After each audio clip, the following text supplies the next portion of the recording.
পশ্চিমবঙ্গের শিক্ষার মানচিত্রে এক নতুন মাইলফলক আপাই এডুকেশনাল ফেয়ার 2025 শিলিগুড়ি। কলকাতার পর এবার আপাই তাদের এই কেরিয়ার কাউন্সেলিং নিয়ে এলো শিলিগুড়িতে, এবং এই অভিনব উদ্যোগ নিয়ে কি বলছেন আপাই কর্তৃপক্ষ।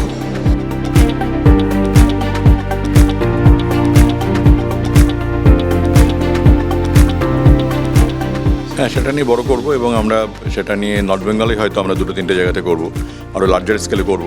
ওকে, এবং সেটা একদিনের জায়গা হয়তো 2 দিন করে করব, এবং শিলিগুড়িতে 2 দিন, হয়তো অন্য জায়গাতে 1 দিন করে করব। আমরা পাহাড়ে ছাত্রদের কাছে আমরা পৌঁছবো, এটা নিশ্চিত।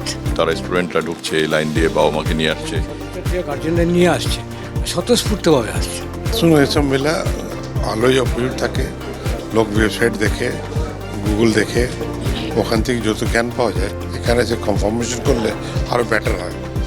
তো আমার মনে হয় যতটা ওরা এসে কলেজের সঙ্গে মানে মুখোমুখি যতটা করবে ততটাই ওদের ক্যারিয়ারের জন্য বেটার হবে।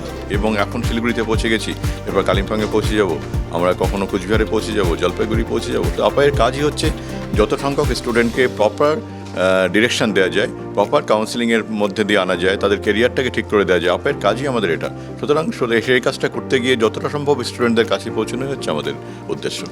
কলকাতার পর শুধু শিলিগুড়ি নয়, পশ্চিমবঙ্গের বিভিন্ন কোনায় কোনায় স্টুডেন্টদের কেরিয়ার কাউন্সিলিংয়ের নতুন ভাবনা নিয়ে নতুন নতুন জায়গায় আসছে আপাই এডুকেশনাল ফেয়ার। এমনটাই বলল আপাইয়ের কর্তৃপক্ষ। ক্যামেরায় কিশোরদের সঙ্গে আমি মনীষ পাল, শিলিগুড়ি থেকে সরাসরি।